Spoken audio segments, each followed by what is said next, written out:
UP 18 news में आप सबका स्वागत है। क्राइम घटना, राजनीतिक दुर्घटना या सभी प्रकार के न्यूज के लिए आप हमारे चैनल को सब्सक्राइब करें। आप अपना परिचय दीजिए। अरविंद पांडे, भारतीय जनता पार्टी का कार्यकर्ता हूँ।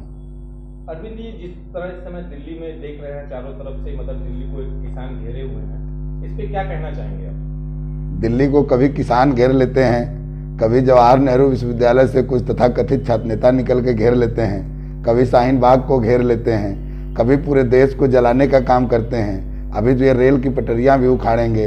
अभी आगे बहुत कुछ होना बाकी है। अभी आने वाले समय में छात्र समर्थन देंगे तो उसमें नेतृत्व कन्हैया कुमार करने आ जाएंगे। अभी रुबिका लियाकत जो हमारी पत्रकार हैं, उनकी समीक्षा रात में देखिएगा। अभी रवीश जी की समीक्षा रात में देखिएगा। सिर्फ वही चित्र आपको दिखाएंगे जिसमें वो लोग अपने से गिर चुके हैं, कहेंगे पुलिस पीट रही है। ये इनका ड्रामा चलता रहेगा, इसमें घबराने की कोई बात नहीं। कहीं ना कहीं जैसे किसान आए हैं आंदोलन में और ऐसे मुद्दे को उठाए हुए हैं, और सिर्फ मतलब पंजाब के किसान ही उठाए हुए हैं। आप भी बेसिकली चंदौली के रहने वाले हैं और चंदौली धान का कटोरा एक ऐसा जिला माना जाता है, तो कहीं ना कहीं चंदौली के भी किसान इस मुद्दे पे क्या सहमत हैं? क्या लगता है? मैं चंदौली के सकलियां विधानसभा के रहने वाला हूँ। हमारे जिले को द बाउल ऑफ राइस कहा जाता है, और मुझे नहीं लगता कि चंदौली में सिर्फ राजनीतिक दलों के जो विरोध के लिए विरोध कर रहे हैं ऐसे कार्यकर्ताओं को छोड़ के एक भी किसान, जिस समय धान की कटनी, धान खेतों में हो, धान हमारे यहाँ हार्वेस्टर से कटते हैं, धान कहीं कहीं हम हाथ से भी पीटते हैं, छोटे किसान, सीमांत किसान, लघु किसान ऐसे कार्यों में व्यस्त हैं। अभी आप मेरे घर चलेंगे, अभी वहाँ धान बोझ ही पड़ा हुआ है। धीरे धीरे करके एक मजदूर लगता है, हमारे बटैया के कृषक लगते हैं जो एक दिन में 10 बोझ धान को पीट पाते हैं। ऐसे यदि हमारे पास 500 बोझ हो जाए तो हमको 40-50 दिन खेती करने में लग जाते हैं। ऐसे समय में किसान आंदोलन करेगा, किसान अपनी खेती करके आएगा, लगन का समय है, कोई ऐसी संभावनाएं नहीं है। आम आदमी के हृदय से आप पूछेंगे तो आम आदमी आपको यही बताएगा कि ये एक विरोध के लिए विरोध है, अपनी राजनीति को जिंदा करने का एक प्रयास है। अच्छा अरविंद जी, जैसा कि आप भी इस बात को जान रहे हैं कि आज के समय में, मतलब आज के डेट में सभी राजनीतिक पार्टियां किसान आंदोलन में कूद चुकी हैं। महाराष्ट्र से भी लेके और यहाँ उत्तर प्रदेश से भी बसपा, सपा, कांग्रेस सभी पार्टियां ही हैं। इसके बारे में आपका क्या विचार है? देखिए, ये लोकतंत्र है, मजबूत विपक्ष लोकतंत्र की पहचान है। लोकतंत्र में विपक्ष को मजबूत होना चाहिए, लेकिन 2/3 से ज्यादा बहुमत प्राप्त की हुई सरकार को इस देश ने तो एक समय में ऐसा नारा चलता था, लोग, मैं भी सुन रहा था टीवी पे, और ऐसे आम जो राजनीतिक दलों के कार्यकर्ता हैं वो कह रहे थे कि मोदी जी ने तानाशाही कर रहे हैं। इस देश ने तो इंदिरा इज इंडिया और इंडिया इज इंदिरा के नारा को सहा है। इस देश ने नसबंदी जैसे महाप्रकोप को झेला है। इस देश ने आपातकाल को झेला है। ऐसी परिस्थितियों में 2/3 बहुमत लाई हुई सरकार, यदि मंडी समितियां चालू हैं, यदि कीमत आश्वासन समझौता उसके साथ हो सकता है, यदि मिनिमम सपोर्ट प्राइस पे धान खरीदे जा रहे हैं, यदि क्रय केंद्र सुचारू रूप से संचालित किए जा रहे हैं, तो कृषक उत्पादक वाणिज्य विपणन क्रय विक्रय, इसमें क्या समस्या है लोगों को? आखिर समस्या क्या है? देखिए, लोग भीड़ इकट्ठा कर लें, भीड़ कुछ भी कर सकती है, ये बात अलग है, लेकिन हम पूछना चाहते हैं कि आपको परेशानी क्या है, किस बात की परेशानी है? आप बरगला रहे थे कि एमएसपी नहीं है, एमएसपी है, धान क्रय केंद्र नहीं है, क्रय केंद्र है,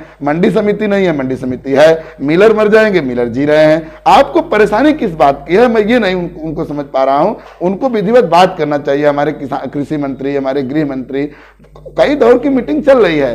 भारत बंद, भारत क्यों बंद होगा भाई? उनको समझ में आ जाएगा। गुजरात की तरह एक बार यदि हम गांव बंद कर दें तो ये जो हमारी पीठ पे लदी हुई सब्जियों का भोजन करके ड्राइंग रूम पॉलिटिशियन जो सिर्फ और सिर्फ एक सादे कागज पे खाका खींच देते हैं कि भारत बंद हो जाएगा, उन लोगों को घरों में बंद होना पड़ जाएगा। भारत बंद कभी नहीं होगा। और ये आंदोलन, ये विपक्ष लोकतंत्र मजबूत करे, सदन में भाषण दें, अपनी बात को रखें, लेकिन वहां तो बोलना नहीं है। सिर्फ इनको सड़क पे अपने आने वाले राजनीतिक समीकरण को साधना एकमात्र इनका प्रयास है।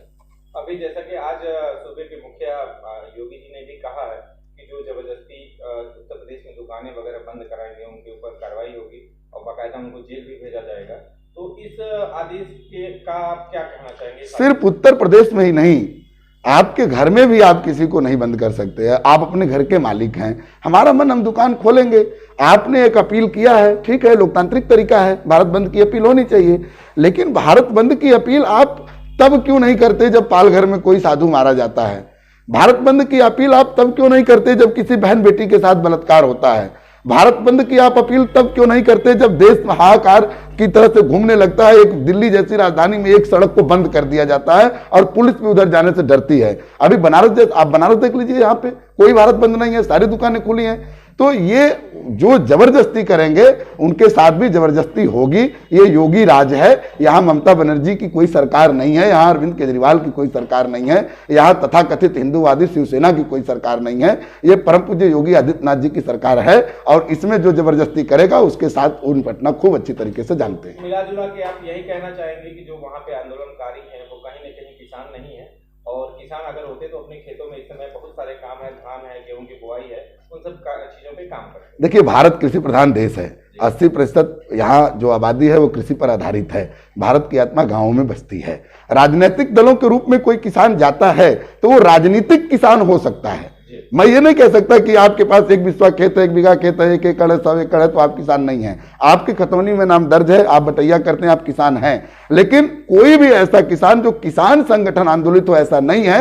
ये राजनैतिक किसान है और जिनकी मनसा धान को बेचना नहीं, इनकी मनसा आगे धान पे सड़क पर उकेलना है। यह वह किसान है जो अपने आलू को सड़क पे फेंक देते हैं। वह किसान है जो महाराष्ट्र में आंदोलन के नाम पे प्याज और टमाटर को सड़कों पर फेंक देते हैं। ये किसान नहीं है। किसान कभी ऐसा नहीं कर सकता। अभी आने वाले समय में ये कई हथकंडे अपनाएंगे, उससे जरा सा भी डिगना नहीं है। ये जो हमारे तीनों बिल आए हैं, चाहे ये कृषि उत्पादक वाणिज्य सरलीकरण संवर्धन अधिनियम 2020 हो, चाहे कीमत आश्वासन समझौता और कृषि सेवा पे दर अधिनियम 2020 हो, चाहे आवश्यक वस्तु अधिनियम के संबंधित संशोधन 2020 हो, ये सारे अच्छे बिल हैं। हो सकता है सरकार आवश्यक समझेगी, सदन चलेगी, संशोधन होगा, अच्छे से अच्छा हो। यदि कोई कमी है उसको ड्राफ्ट बना के आप दीजिए। आपके पास तो एक लंबी फेहरिस्त है वकीलों की, आपके पास विद्वानों की फेहरिस्त है, आप ड्राफ्टिंग करिए, आप ड्राफ्ट करके बिल दीजिए। हो सकता बिल पे आप वोटिंग करा लीजिए। यदि आपके वोट ज्यादा होंगे बिल कैंसिल हो जाएगी, अन्यथा आप इंतजार करिए, आपकी बारी अभी आएगी। आप काहे इतना चिंतित हैं? लेकिन मुझे लगता है कि उन लोगों को इस बात का पूरा भरोसा हो गया है कि अब हमारी बारी आनी ही नहीं है, इसलिए वो परेशान हो रहे हैं।